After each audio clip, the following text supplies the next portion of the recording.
Hi there, long time no see. I have not made a YouTube video in over 6 months. I wanted to do a really fast lightning round of all the things that I've read. I think I'm going to divide this into 2 separate videos. The first video, which is this one you're watching, is going to be all of the adult books that I read, including adult fiction, adult nonfiction, and adult graphic memoirs and novels. And the second video is going to be all of the young adult and kids books that I read. So the first book that I wanted to talk about is Butts, a Backstory by Heather Radke. This was an anticipated book for me. I was really looking forward to it. It's a really fun, lighthearted nonfiction book about butts and like how important they are to our bodies and to our well-being. My world wasn't rocked by this, but it was fun and interesting as I listened to it on audiobook. Then I read a book I was kind of disappointed by, and that's They Knew How Culture of Conspiracy Keeps America Complacent by Sarah Kendzior. And this book is a book about conspiracies and how basically the vacuum that is created by the government not telling us everything makes people create their own scenarios in their head and leads them into conspiratorial thinking. This is a wide-ranging book in that she doesn't focus each chapter on a different conspiracy.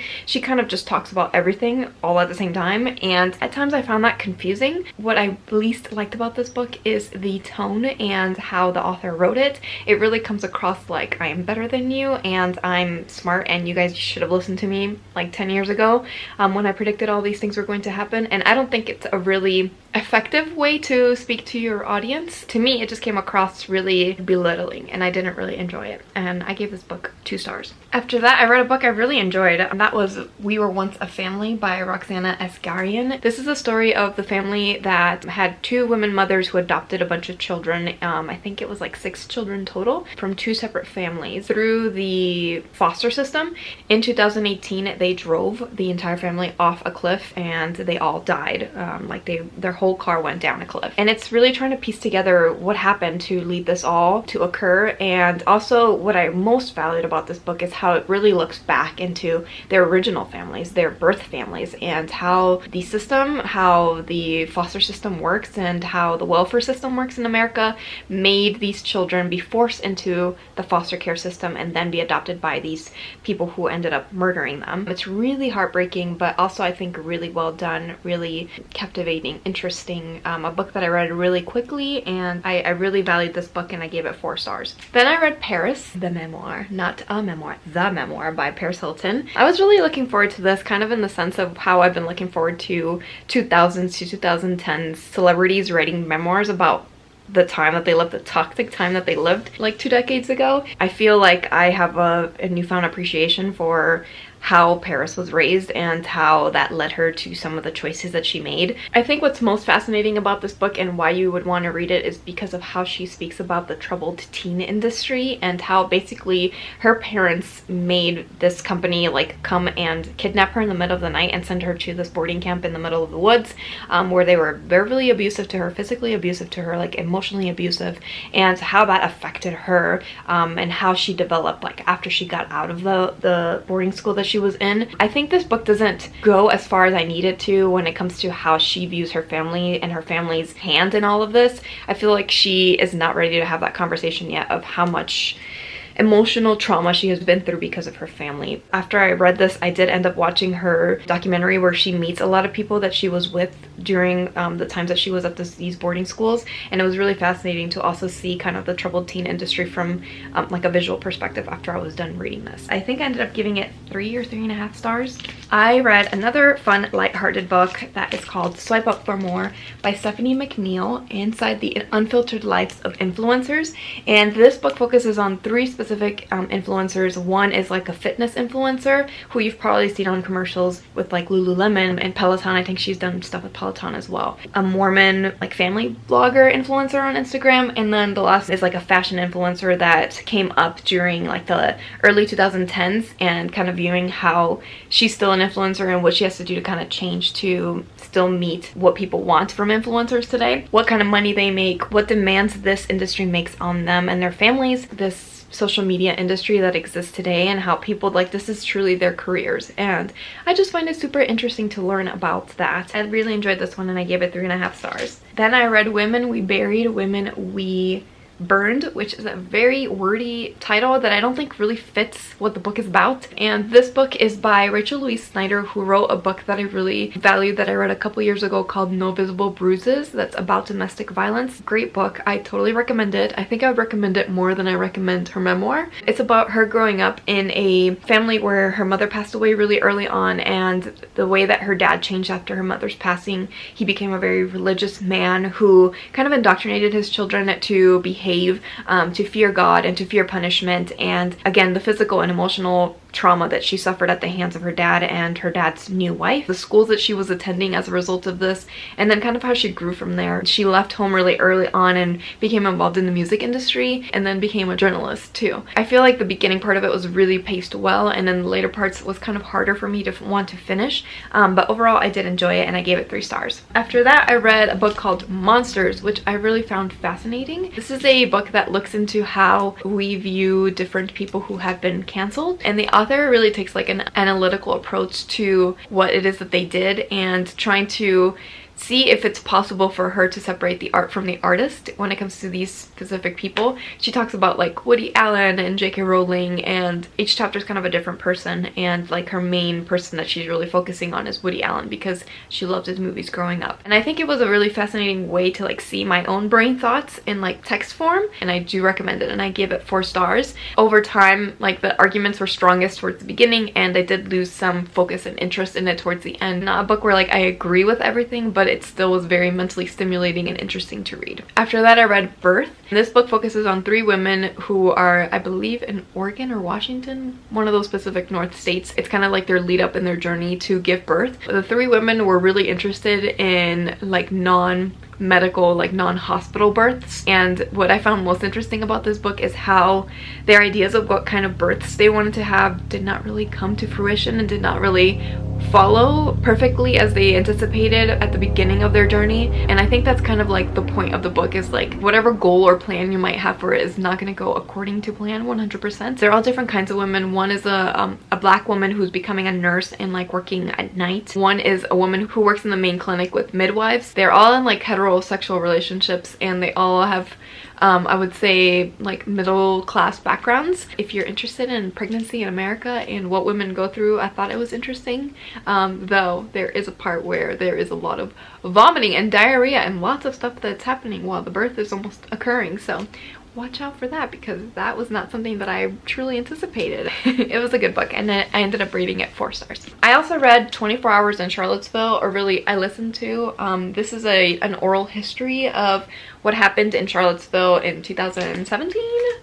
Yes, 2017. This is by Nora Nose. It's all accounts and first-person interviews with people that were there. This book takes a very firm approach on not interviewing any white supremacists and their thoughts or ideas or goals, and instead it focuses on everyone else. Basically everything that I remembered from it, kind of like reliving it, especially from that like perspective of the oral history aspect of it. This is not anything that would be better than a documentary on the subject, but I still enjoyed my time learning more about everybody that was involved and like the culmination of events that occurred on those 2 days in Charlottesville in 2017. I ended up rating this one 3 stars. The next book that I have to share is Unscripted: The Epic Battle for a Media Empire and the Redstone Family Legacy by James B. Stewart and Rachel Abrams. I was actually kind of disappointed by this book. I ended up rating it 2 stars if I recall correctly, or 2.5 stars. This book was really pitched as like real life Succession, and me, as I just finished watching the final season of Succession, was like, I need that book.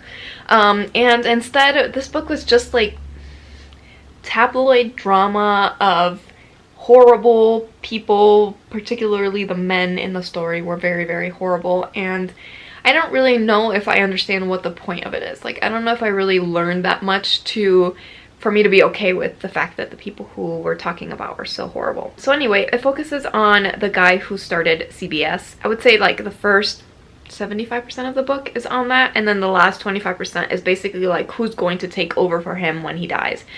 He was still like in power and making decisions even though he was like well into his 80s and 90s. The book is really about severed family ties that then are being taken advantage of by women in his circle who are not good people trying to take care of this man's legacy or his money, and instead are really like scamming him and trying to take his money. His daughter and other people in his family trying to not let that happen. And yeah, it's just like gross stuff that old men were doing, and then when he becomes basically senile and not able to make decisions for himself, his children, his daughter particularly, can't really make decisions for him because he let these women be signed off to make decisions for him. And it just drones on. Honestly, it's way too long. It's almost like 500 pages. It's 400 pages, but it feels like 500 pages. And I don't really recommend this book. And also learning about Leslie Moonves, not really my cup of tea. Watch Succession instead and just stop there. Then after that I read kind of a questionable book. I don't really know what the point of this book is, but I read it. The book is called Bottoms Up and the Devil Laughs, A Journey Through the Deep State by Carrie Howley. What an amazing title, right? It's this really tiny, short, kind of quirky book, and it's written by a narrative nonfiction professor at a university, so I would say she takes a lot of liberty with what it is that she wants to write or how it is that she wants to write about it. But mostly it's a book that focuses on Reality Winner and what led her to disperse state secrets. And it also talks about other whistleblowers slash leakers that we know and have learned about through the news. I think the point of this book is to see how much power the government has and then what happens if you do leak those things. I think it was engaging enough that I didn't DNF it, but I don't know if I would really recommend it. Learning about Reality Winner was interesting in like her life before she decided to do all of this, and I ended up giving this book 3 stars. A book that the more I think about it, the more I'm not sure I enjoyed my time with it. This is a long book, 400 and almost 50 pages. It's Perversion of Justice, the Jeffrey Epstein story by Julie K. Brown. She's the one that rebroke the story about Jeffrey Epstein that led him to then end up in prison. I think this book is a little bit not sure what it wanted to be, and I feel like maybe I should have just stuck with Julie K. Brown's pieces for the Miami Herald about it, because it is kind of like half memoir of what it's like to be a scrappy reporter with not a lot of resources at the Miami Herald, and the friction that she came across when it came to trying to find information and trying to write her stories. But then it's also like learning about Jeffrey Epstein and how he accumulated power and money and people backing him and the things that he did. We do get to learn about his victims in this book, which I appreciated, how they ended up in this situation. They were very young. They just wanted to make money, quick, easy money, and then this horrible person ruined their lives. I wish it would have focused more on the victims. I don't know if this book really delivered what I wanted from it, and I wanted it something that was very much like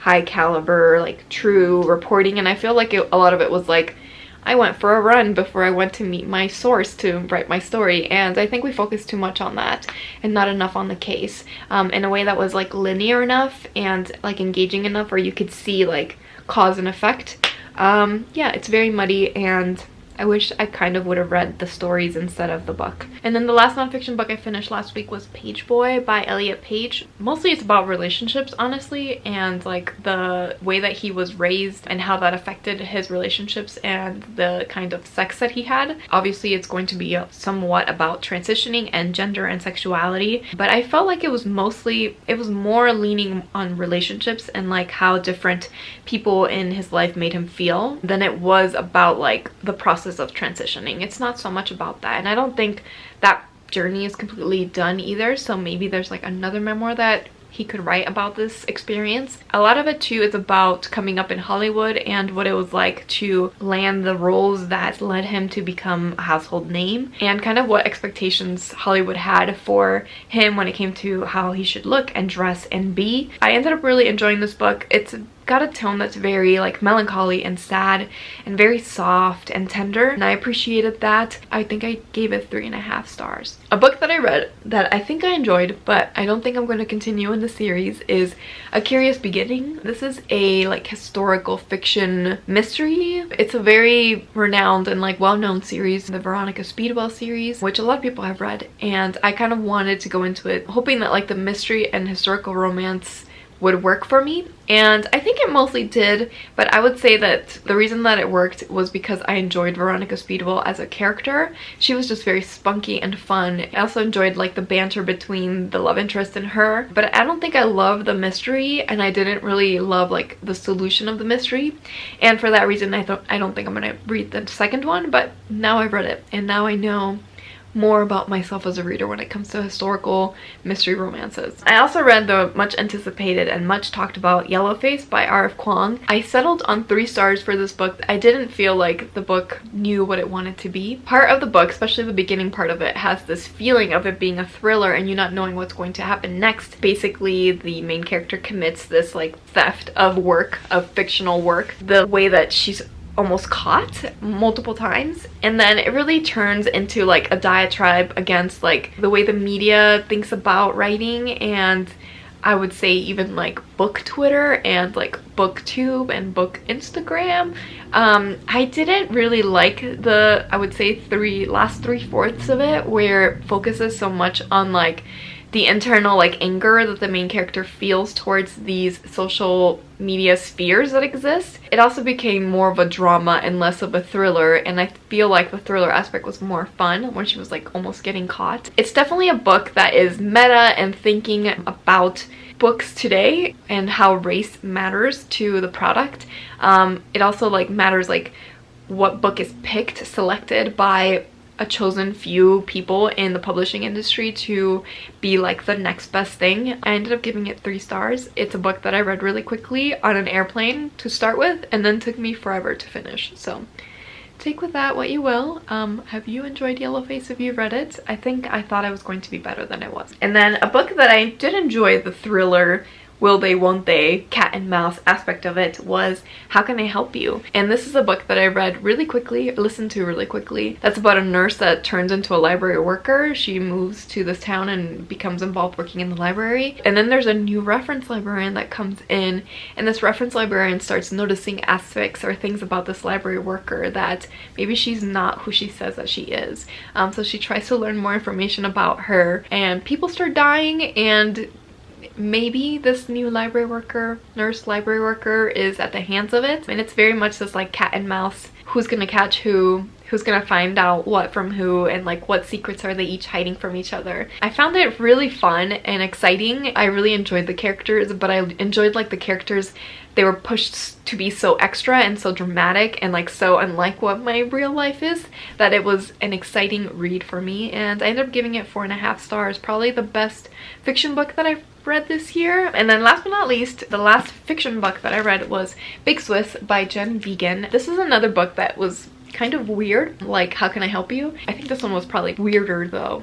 This book is about a transcriber. She transcribes interviews that a therapist has sent her, and basically the clients of the therapist are all living in this small town. So the main character recognizes the voices of all of these people because of the small town aspect of it, which is obviously a privacy issue. And then she becomes entangled with one of these clients, who is Big Swiss. She details a traumatic event that happened in her life. They become friends without Big Swiss knowing that she already knows these things about her and like her deepest, darkest secrets. And it's a fascinating look at them, their weirdness, their quirkiness. She lives in this weird house that is like infested by animals and doesn't heat. I had a fun time reading this though, just because of how aloof and strange the characters were. I ended up giving it 4 stars. And then as for adult graphic memoirs slash nonfiction, I have 3. The first one is called Sensory Life on the Spectrum, and this is a collection of different artists illustrating and describing what their life is like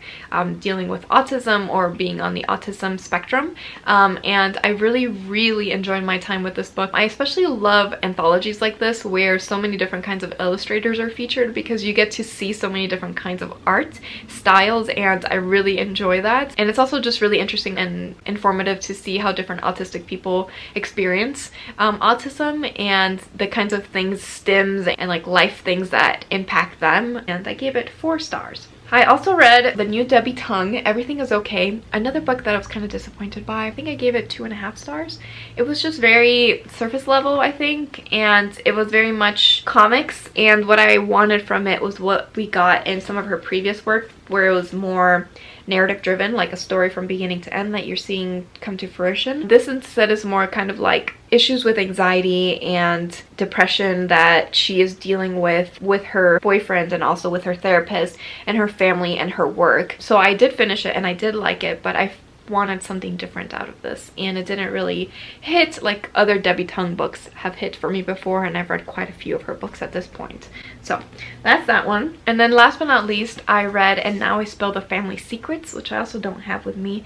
This was a very gritty, tough a book that I still feel weird about inside. It's a book that focuses on the illustrator's family and relationship with her mother, who has bipolar disorder. Her mother attempted suicide multiple times while she was growing up. Sometimes she realized these things as she was getting older, but sometimes these attempts happened when she was much younger and she didn't know what was happening. Her parents' separation from each other, her mom's difficulty like making ends meet, how that affected her siblings, and her brother's also dealing with some mental health issues. This book is dense. This book, the way that it looks, you have to really spend your time looking at every little nook and cranny because there are so many details, and it took me a while to read it. I did enjoy the illustration style and I did enjoy the black and white aspect of it, but it's definitely dense. Ultimately, I don't feel like her family truly gave her permission to write this book, and I feel weird about that inside, because it's important to tell these stories, because these are things, again, like she's spilling her family secrets. These are things that our families don't share, but they're important to recognize, like these are things that happen to so many people. I don't know how I feel about that, about how her mom reacted to her writing this story, and her siblings as well. I think I ended up giving it 3 stars. That's all of the adult fiction, nonfiction, and graphic novels and memoirs that I've read in the past, who knows, like 7 months. If you've read any of these or would like to read any of them, let me know down in the comments if I've inspired you to pick one up, or if you have differing opinions than I do. I would love to hear them down in the comments, and I'll see you in my next video. Bye bye.